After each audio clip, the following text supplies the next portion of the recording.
Today we are going to talk about the unit circle and the trigonometric functions that we will define, and we will use the unit circle to indicate them on it, and also we will show how to find the trigonometric functions for some precise angles and how to notate them on this unit circle, how to define the period of these trigonometric functions and other properties of it.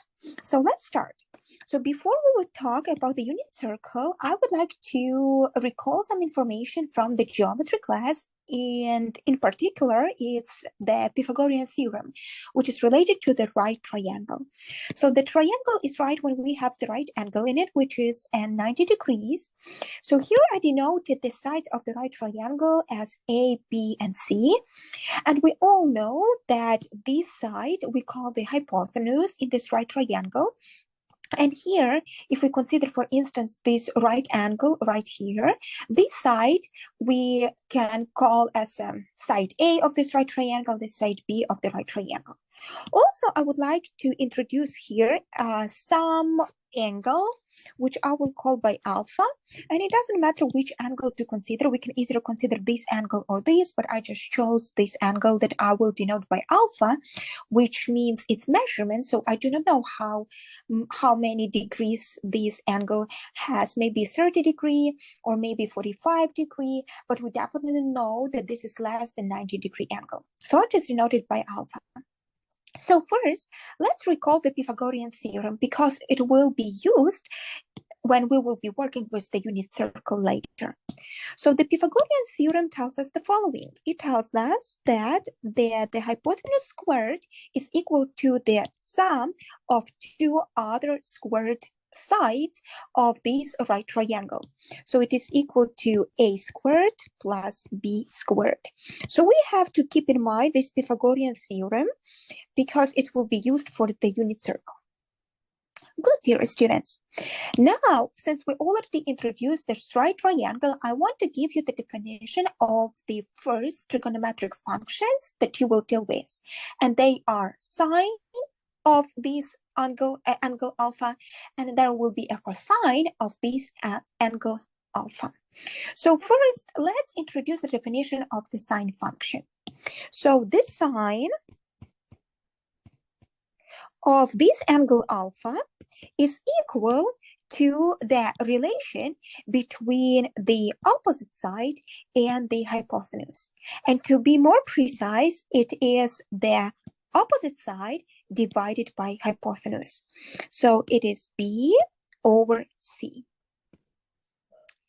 So the opposite side I called here, it is the side that is opposite to the angle that you are considering. So for instance, if you want to consider this angle, then the opposite side to this angle will be side A. So in my case, since I'm considering this angle alpha, the opposite side to it will be side B. So it will be B over hypotenuse, which is C. So B over C. Similarly, if you would like to consider the cosine of this angle alpha, then it will be the relation between the adjacent side, so this side that is attached to this angle alpha, we call it as an adjacent side. So the cosine alpha will be the relation between the adjacent side and hypotenuse, and to be more precise, it will be the adjacent side over hypotenuse. So this is all, dear students, that we need to know by now. And I mean under it that we need to know this right triangle, we need to know the Pythagorean theorem, and we need to know these two definitions for sine and cosine trigonometric functions that we express through the sides of this right triangle. Good. So now, dear students, let's use this right triangle and move to the unit circle, and we will see how easy it will be for us to define the sine and the cosine of any angle you need on this, any standard angle you need using this unit circle. So first, let me tell you what does mean this unit circle. Unit circle means that this is the circle with the radius which is equal to 1. That's why we call this circle a unit circle. So I will just sketch here the Cartesian coordinate system with two axes. So this is axis X and this is axis Y. So this is my origin 0 here. Now I will sketch the unit circle. So the unit circle, under it, I mean the circle with the radius 1. So I'll just make some notations here. So my circle will look as a perfect circle.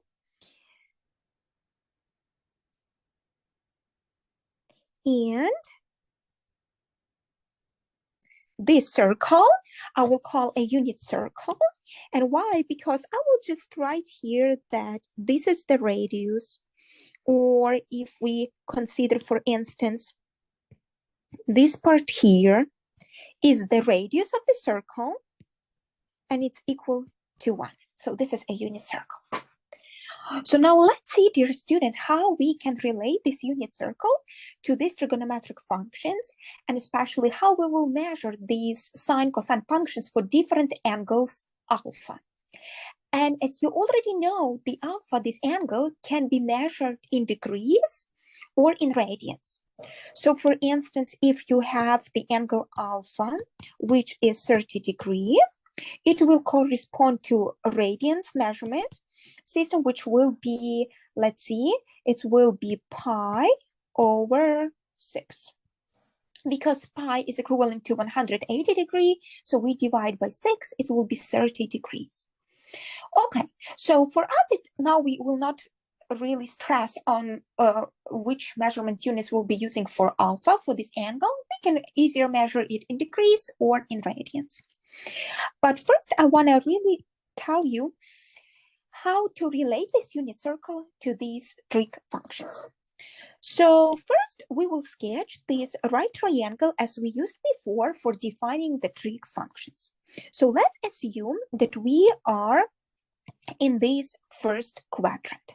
Yes, students, when you have this Cartesian coordinate system, you have this unit circle, and you are talking about these trigonometric functions, we call these first as a first quadrant. These we call as a second quadrant. These we call as a third quadrant, and these we call as the fourth quadrant. It will be very useful for us to name these quadrants as first, second, third, and fourth when we will be defining the sign of the trig function in each particular quadrant. So let's, for instance, consider the quadrant number 1. So in quadrant number 1, we sketch this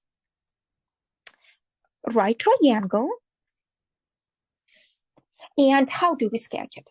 First, we actually consider the point, any point, on this unit circle that is located in this first quadrant. You know that the point on the, dear students, that each point in Cartesian coordinate is represented by two coordinates, x and y, because we do not know precisely the location of this point on the plane, so we just name it as a point with coordinates x and y. So this particular point, which is located in the first quadrant of this units of this plane, and is located on the unit circle, so we will call it as x, y. This is that point. So what do we do to build this right triangle? We just simply sketch down here the vertical line, and then we will sketch here the horizontal line. So here we will get this right triangle. And now let's relate this right triangle to the definition of the sine function that we gave previously here, which is also related to the right triangle. So I will consider this angle here to be an angle alpha. So we have exactly the same triangle as we had before. And now, dear students, let's think what will be the length of this side, adjacent side, and what will be the length of this opposite side. So here we named these sides, the lengths of these sides as A and B, and we didn't know precisely what are the lengths here. Here, according to this picture, since we named the coordinates of this point as x and y, it means exactly that x, it will be this horizontal distance from the origin up to this point. So this whole here side is equal to x, and then correspondingly, this whole side here will equal to y. So now, dear students, if we want to introduce the sine definition, the sine function definition, we will write down here that the sine of this angle alpha will equal to the opposite side, which is in our case the y, over hypotenuse. And now let's see what will be the hypotenuse. Here the hypotenuse is exactly equal to the radius of this unit circle, which is 1. So we will get that there will be the opposite side, which is y, over hypotenuse, which is 1. So it's just y. So we got, dear students, that actually, according to this unit circle, we have that the sine function is actually just represented as the y coordinate of this point located on the unit circle. Similarly, dear students, if you want to consider the cosine function, we use the same definition as before for the right triangle, but here we have to consider the adjacent side, which is x in this case, over the hypotenuse, which is equal to radius, which is 1. So we will end up with x. So we see that x-axis is relevant to the cosine function and y is relevant to the sine function. So x-coordinate corresponds to cosine and y-coordinate corresponds to sine. So now, let's see, dear students, what we will get based on that. Since we got that x is sine and y is sine and x is cosine, so we can apply the Pythagorean theorem right here because we know that x squared plus y squared equal 1 squared if we use the Pythagorean theorem applied to this right triangle. But now we know that sine is y and cosine is x. So if we just plug it right here, we will get a well-known trigonometric identity, which is the most used in trigonometry. So this is exactly how this trigonometric identity shows up.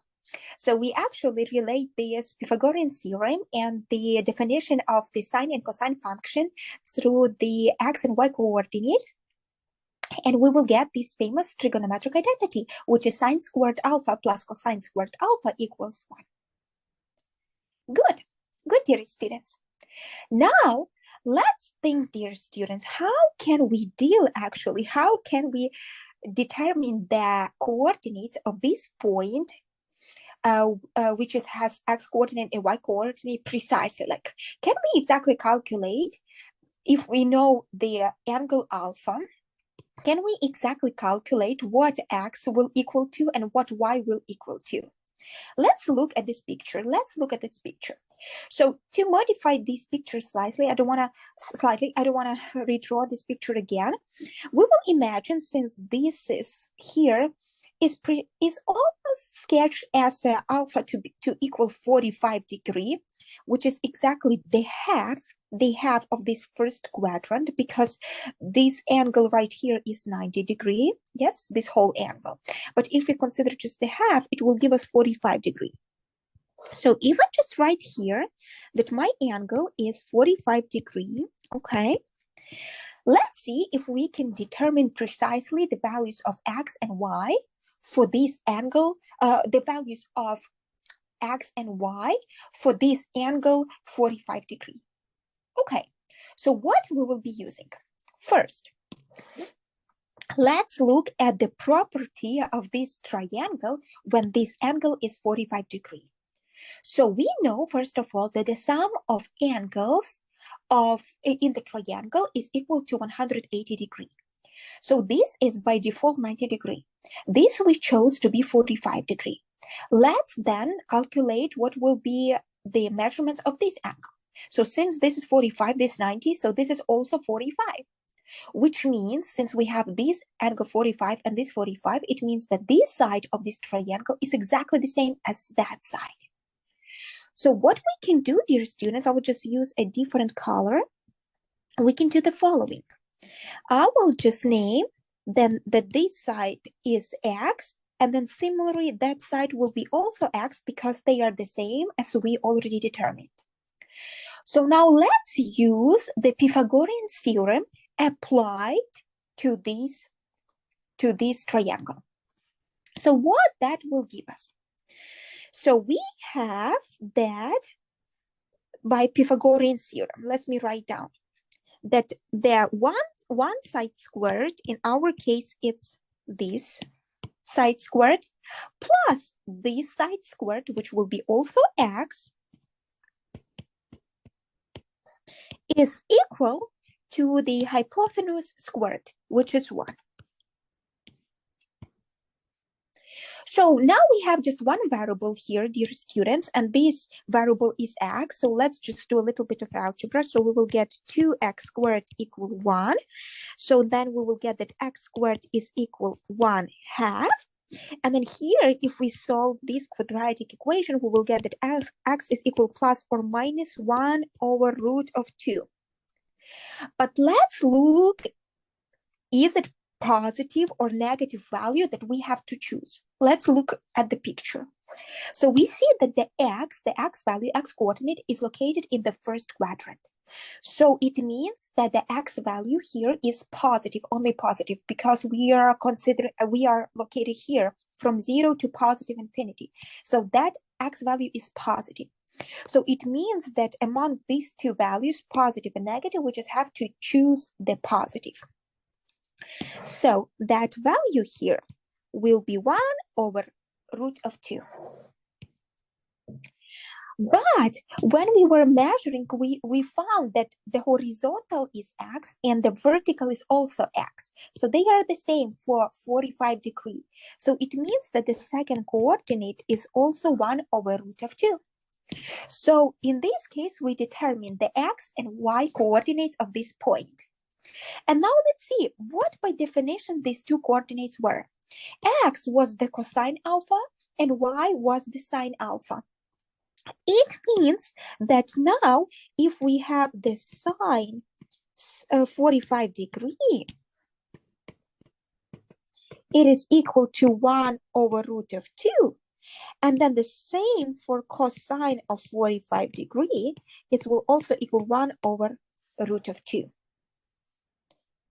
Now, dear students, let's use this symmetry and see what will happen if we will have this point to be located exactly here in the second quadrant, in the third quadrant, and in the fourth quadrant.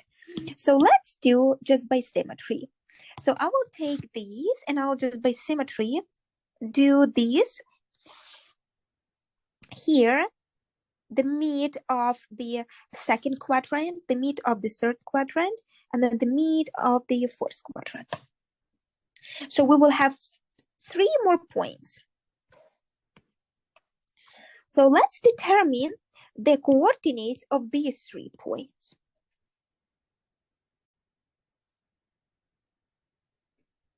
So let's see what will be the value of the x coordinate and then what will be the value of the y coordinate. So we see that this point here is located exactly on the same level as that point here. So we see that their y values are exactly the same, because as y value here, this vertical distance, and here, this vertical distance are exactly the same. So it means that the y value of this point of this coordinate will not change. So it will be exactly the same, 1 over root of 2. But now let's think what will happen with the x coordinate. We see that x coordinate of this point right here is exactly located on the same distance from the origin as this point, but just in the opposite direction. So they are symmetrical. So when this is 1 over root of 2, this will be exactly the same, but just taking with the opposite sign. Now, similarly, dear students, you can check that this point here will have coordinates by x the same, because you see, x value is exactly the same. But y coordinate will be the same with the opposite sign. Now, if we move to the fourth quadrant, we will find out that here x coordinate is the same, but the y coordinate will be with the opposite sign. So what do we learn here by just determining the values of the sine and cosine function for these actually different angles? Let's actually fill this out. So first, for this first point xy, we determine that this angle is 45 degrees. What will be that angle? So if we continue in this counterclockwise direction, we will end up like, what will be the measurement of this angle? Let's see. So this angle right here is 90 degrees. And this is the half of that angle, which is 45 degrees. So we have taken 90 and add 45. So we will get for this angle, we will get 135 degrees. Now, if we will continue, let's see. This total angle is 180 degrees. And then if we add 45 degrees to it, we will find out that that will be 225 degrees. And now, if we continue, dear students, this whole full circle is 360 degrees. And if we subtract 45 degrees from it, how much we will get? It will be 360 minus 45. It will be 315.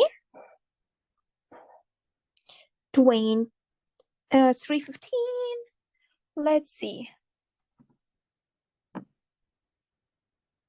360 minus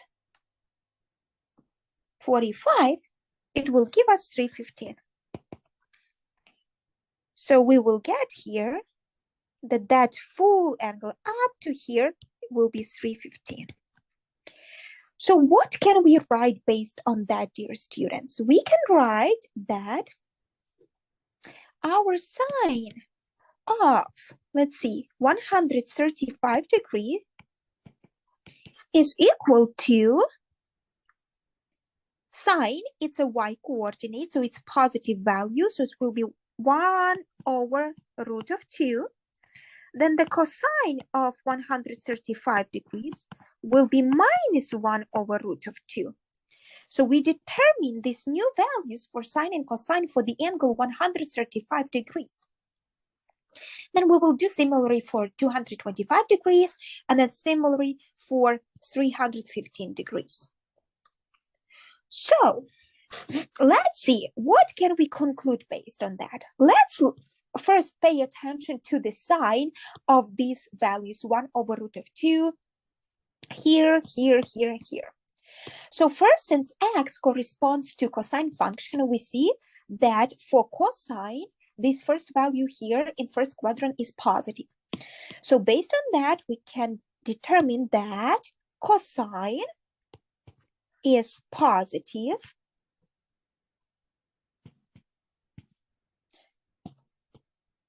in the first quadrant. Then we see that this x value is negative in the second quadrant. So cosine is negative in the second quadrant. Then we see that cosine here is negative in the third quadrant. So our cosine is negative in the third quadrant. And then here we see that cosine value, which is x value, is positive in the fourth quadrant. So it's a positive in the fourth quadrant. So we found that cosine is positive in the first and the fourth quadrants, and it's negative in the second and the third quadrants. Now, similarly, let's determine the sine value in each quadrant. So we see that in the first quadrant, sine y coordinate is positive. So that will be our sine. I will just write here some x. It doesn't matter how do we denote this angle here. So here in the second quadrant, we see that the sine is still positive. You see, we have positive root 1 over root of 2. Here the sine is negative, and then here the sine is negative.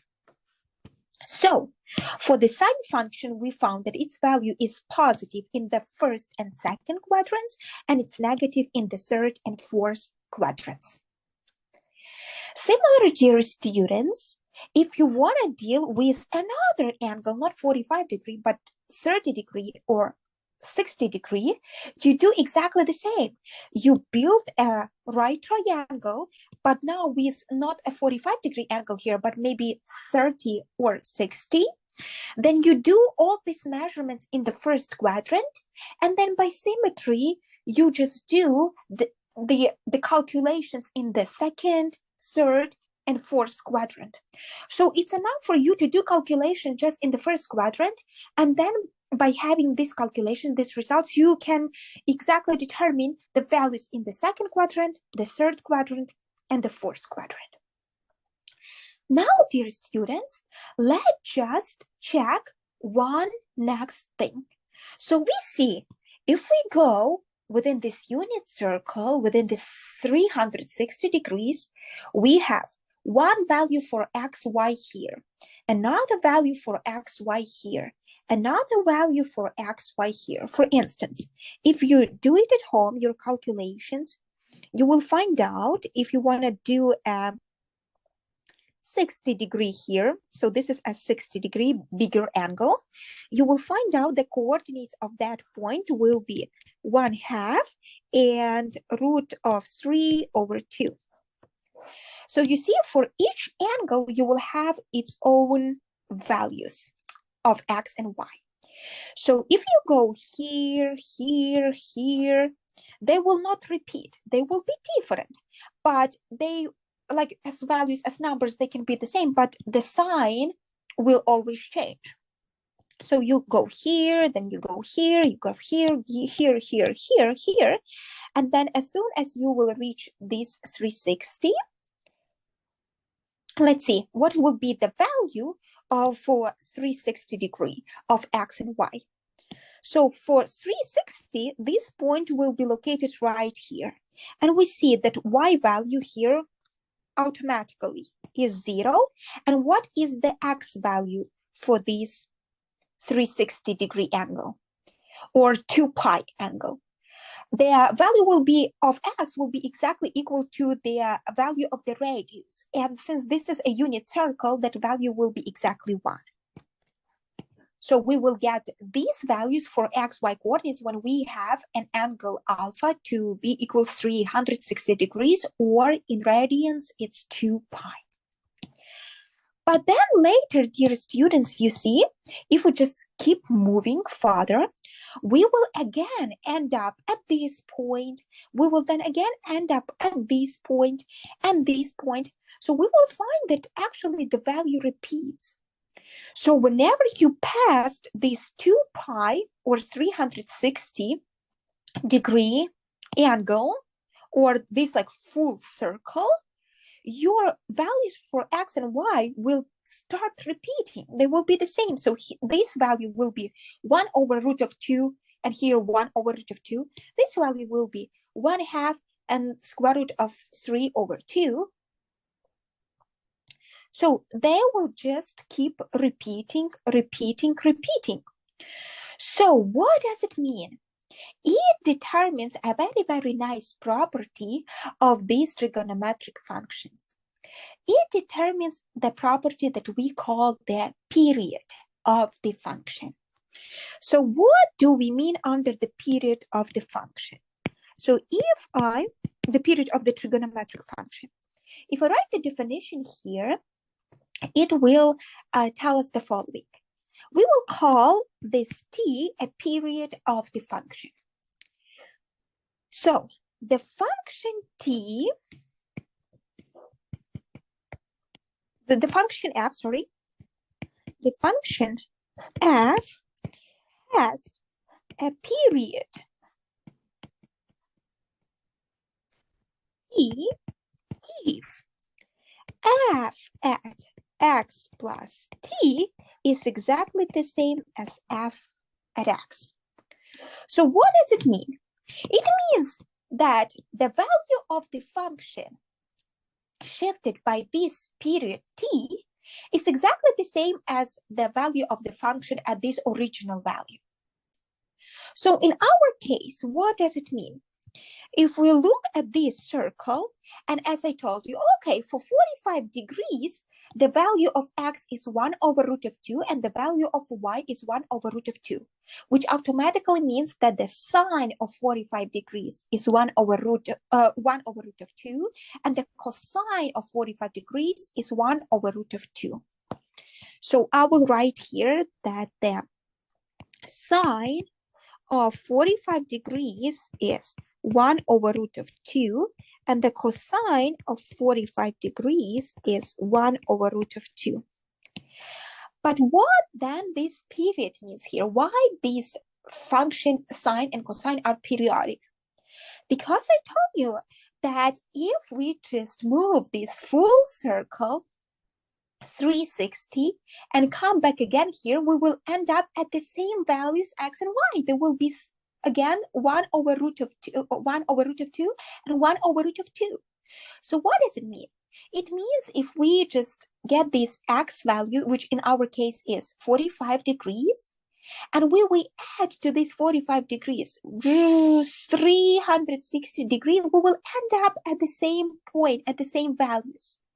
So what we can write here, dear students, that sine of 45 degrees plus 360 degrees, or we can write it in radians, which will be 2 pi, will exactly be the same as sine of 45 degrees. And the same for cosine. Cosine of 45 degrees plus 2 pi is cosine 45 degrees.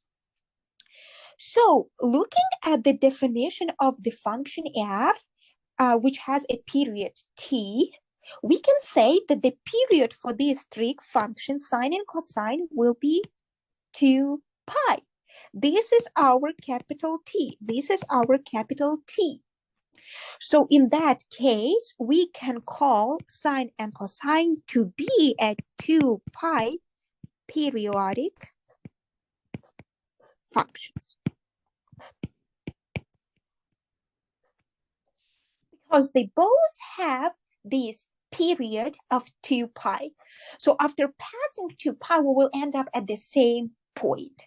So after passing 2 pi, we will end up at the same point. After passing 2 pi, we will end up at the same point. So these values will not change. That's it, dear students. So we covered today the unit circle and its relation to trigonometric functions.